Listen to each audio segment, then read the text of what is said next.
Mais uma aula de ciências começando e hoje daremos início ao estudo dos animais. Já estudamos o reino Monera, ou reino das bactérias, estudamos o reino Protoctista, estudamos o reino dos fungos e hoje daremos início ao estudo dos animais. Temos os animais invertebrados e os animais vertebrados. Estudaremos primeiro os animais invertebrados, os principais grupos de animais invertebrados, e posteriormente os animais vertebrados. Animais. Antes de iniciarmos o estudo sobre os invertebrados, vamos relembrar algumas características do reino animal. São pluricelulares, quer dizer que todos os animais são formados por mais de uma célula. São eucariotos, significa dizer que todos os animais possuem células com núcleo. São todos heterotróficos, ou seja, obtêm matéria e energia de outros seres vivos. Não são capazes de produzir matéria e energia, ou seja, produzir o próprio alimento. 95% são invertebrados, 5% vertebrados, habitam ambientes diversos como ambientes aquáticos, seja de água doce ou água salgada, ambientes terrestres e ambientes aéreos. Podem viver também dentro de outros seres vivos ou fora do corpo de outros seres vivos, como parasitas. Podem ser microscópicos, ou seja, minúsculos, muito pequenos, mas também temos animais gigantescos. E assim são algumas características do reino animal. Nessa imagem, podemos observar alguns exemplos de animais invertebrados, mas antes observemos aqui. Animais invertebrados são aqueles que não possuem um esqueleto interno ao corpo, contendo um crânio e uma coluna vertebral. Então, animais invertebrados não possuem um esqueleto interno e também não vai possuir um crânio e nem uma coluna vertebral. Como exemplo desses animais, temos aqui os corais, os caramujos, a bolacha da praia, besouros, camarões, outro coral aqui, ó, caramujos, outro tipo de caramujo, ofiuro, centopeia, carrapato, anêmona, não é o peixe, é a anêmona, nereida, bicho-pau, viúva negra, outro coral aqui, ó, o polvo, o ancilóstomo, barbeiro,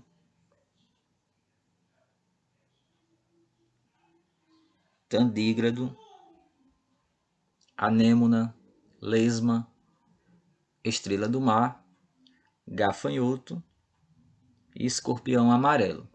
Alguns exemplos aqui de animais invertebrados.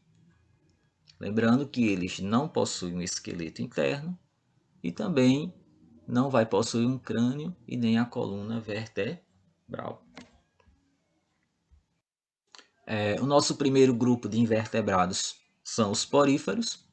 A palavra porífero significa pori, que significa poros, e feros significa portador, portador de. Então, poríferos significa portadores de poros. São representados pelas esponjas, né, os indivíduos que fazem parte desse grupo de invertebrados, chamado poríferos, são as esponjas. Aqui você visualiza várias esponjas. São animais que apresentam poros. Então aqui dá para visualizar alguns poros. O corpo deles são cheios de poros. A maioria marinha, ou seja, a maioria vive em água salgada, mas significa dizer que uma pequena parte habitam ambientes de água doce. São animais filtradores, eles filtram a água e retiram da água as partículas do alimento contidas na água. Então são animais filtradores. São mais de 8.000 espécies diferentes. Aqui a gente tem 5 espécies. Imagine você 8.000 espécies. Então a diversidade de poríferos é muito grande. Já foram bastante usados como esponjas para banho. Atualmente se utiliza esponjas sintéticas, industrializadas. Não se utilizam mais esses animais como esponjas para banho. Pelo menos não é legalizado mais. Não é ecologicamente correto e sustentável. Vamos observar as estruturas que formam o corpo de um porífero. Comecemos pelas células. Olha aqui. Como células temos o pinacócito. Essa palavra cito aqui, esse pedacinho da palavra cito, significa célula, ok? Então, pinacócito é uma célula, aqui, olha ela aqui, com um núcleo. Lembra que eu falei que eles são eucariotos? Então, essa célula aqui é eucariótica. Temos o amebócito. Então, o cito, a palavrinha cito, é amebo, que tem a aparência de uma ameba. Então, amebócito, uma célula com formato de ameba ou característica de ameba. Olha o núcleo dela, onde está o material genético. É uma célula eucariótica também. E temos os coanócitos. Os coanócitos têm uma função bastante importante. Ele possui este flagelo aqui, flagelo, e esse flagelo se movimenta. E esse movimento proporciona uma função bastante importante realizada por eles. E são eles também que retêm as partículas de alimentos contidas na água. Além dessas células, eles vão possuir estruturas como espícula, que funcionam como estruturas que dão uma maior rigidez ao corpo da esponja, as espículas. E temos aqui os poros, vários poros. Olha aqui, vários poros. Poros é por onde entra a água no corpo do animal. Olha aqui. Temos também o espaço, a cavidade dentro do corpo da esponja, onde chega a água, chamado de átrio ou espongiocele. E o ósculo, que é a abertura do corpo do animal. Ósculo, por onde sai a água. Pessoal, esse animal, como é aquático, vive em ambientes aquático e fixo. Ele é um animal séssil, ou seja, fixo na água. Ele não tem condições de sair em procura de alimento, à procura de alimentos. Então ele depende do alimento chegar até ele. E quem traz o alimento até ele é a água. Misturado à água existem partículas de alimento. E essas partículas entram ou são transportadas pela água para dentro do corpo do animal. E atravessam a parede do corpo do animal por meio dos poros, pelos poros. Então a água entra aqui pelos poros e vem trazendo ali as partículas dos alimentos. Dentro do átrio existe o revestimento formado por coanócitos. Olha aqui quantos coanócitos. Os coanócitos possuem essa estrutura chamada flagelo, esse talinho aqui chamado flagelo, e eles movimentam-se sempre para cima, faz um movimento para cima. E esse movimento que ele realiza faz com que a água seja empurrada para fora do corpo do animal, saindo aí pelo ósculo. Então, a função desse flagelo é fazer com que a água seja empurrada para fora do corpo do animal.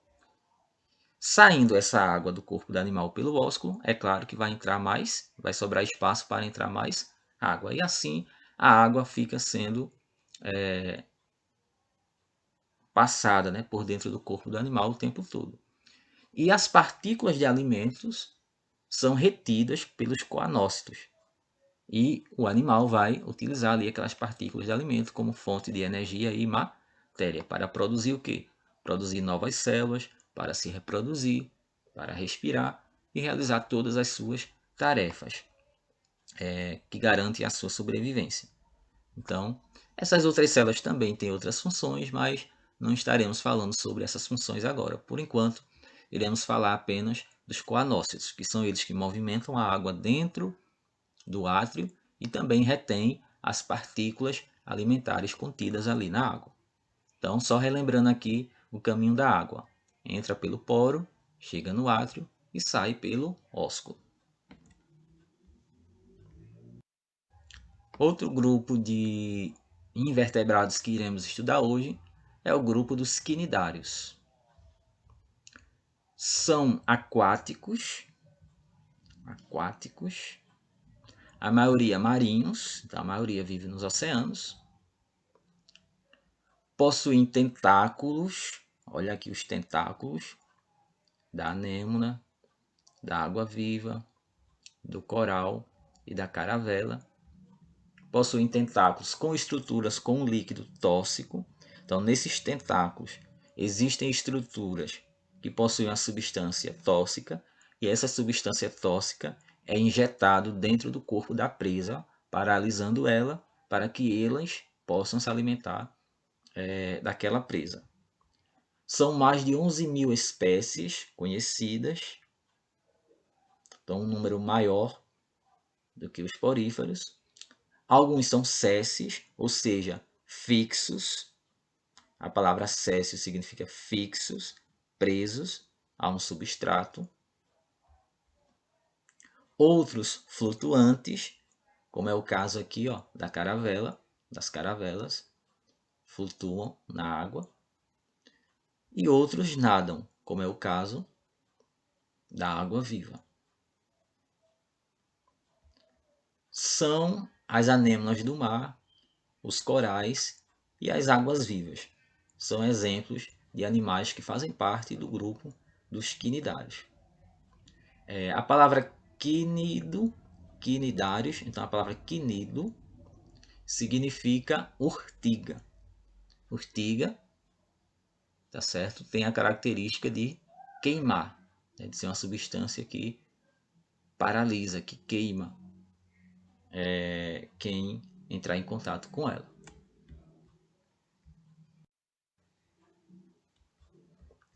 Noção da anatomia de uma anêmona.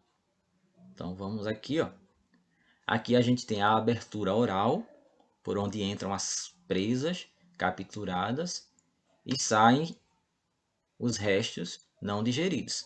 Isso aqui, é a boca da anêmona. Por aqui, quando esses tentáculos paralisam, né, o animal, então o animal morto ou paralisado entra dentro do corpo do animal por essa abertura aqui.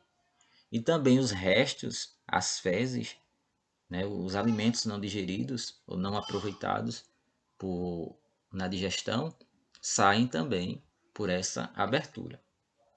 Olha aqui os tentáculos e a abertura oral. Temos também aqui representando o corte, né, para vermos como é por dentro do corpo do animal. Então, só um efeito aqui do desenho. O duto que conduz uma cavidade onde o alimento é digerido e absorvido. Então, o alimento é digerido aqui, digestão interna, né, porque acontece dentro do corpo do animal. Então, olha aqui. Célula de revestimento externo. Então, o lado de fora do corpo do animal é revestido por esse tipo de célula. E no revestimento externo da célula, temos o quinidócito, que é um tipo de célula. Uma célula urticante. Urticante porque contém um filamento que pode ferir ou paralisar presas e também causar lesões em humanos e em outros animais grandes demais para serem presas. Então, mesmo que ele não possa comer a presa, né, ingerir a presa, mas ele deixa a presa ferida ali ou lesionada pela toxina produzida pelos quinidócitos. Olha aqui o desenho de um quinidócito. Olha a célula, o núcleo da célula, e olha aqui, ó, a célula. E dentro aqui da célula vai ter o gatilho, vai ter a estrutura que vai disparar o filamento quando algo tocar nele. Então, algum peixe desavisado, ó, começa a nadar em volta dele, quando toca nos quinidócitos, né, dos tentáculos. Então, aqui, ó, nesse filamento, então, a estrutura interna aqui, ó, do filamento recolhido, ele salta para fora. E quando ele faz isso, quando o filamento aqui, ó, dispara, o filamento pode ser pegajoso ou perfurante e contém líquido tóxico, que pode paralisar a presa e assim ele aproveitar-se dela como alimento.